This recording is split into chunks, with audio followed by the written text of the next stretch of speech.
As you sent me into the world, so I send you into the world.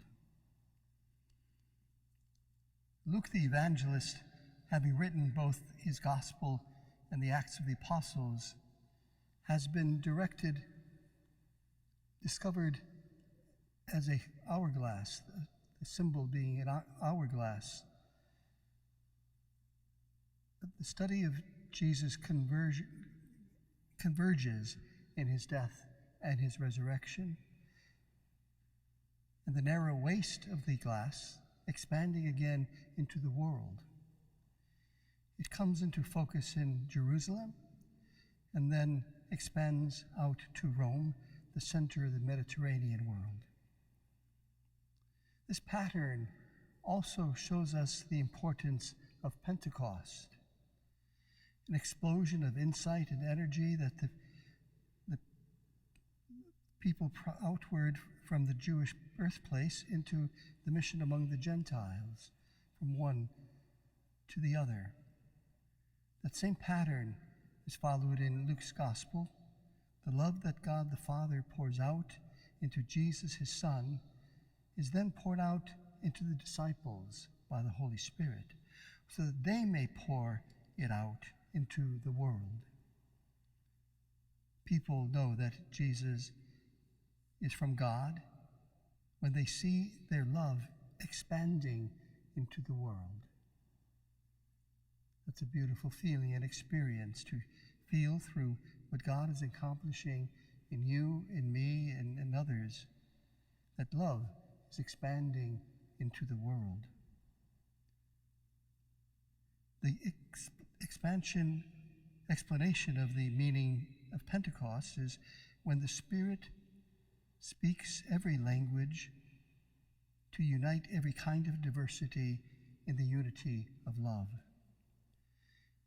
I have given what you gave me, so that they may be one, as we are one, I in them and you in me, that the world may know that you sent me.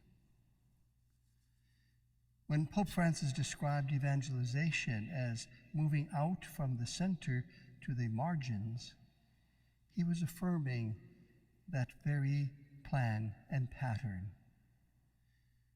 Divine love is dynamic, always deepening and always expanding. Its power is not in the past, but living in the future, in the present. Like every human relationship, the most important time is right now.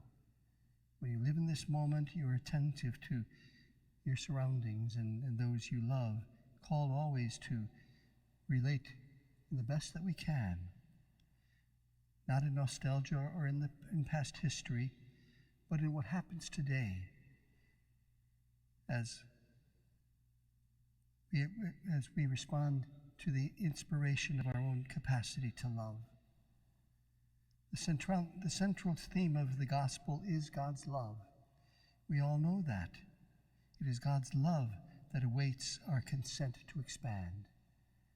God is always expecting and helping us to expand our love towards others. We are the growth of the mystery of God's love. That's our responsibility, to fulfill and expand God's love to those we see, to those we meet, to those we work with, to those we love. Our own is not to reach in the past, but to reach to the world around us. It's the measure of the life of the Holy Spirit in us here and now that really counts.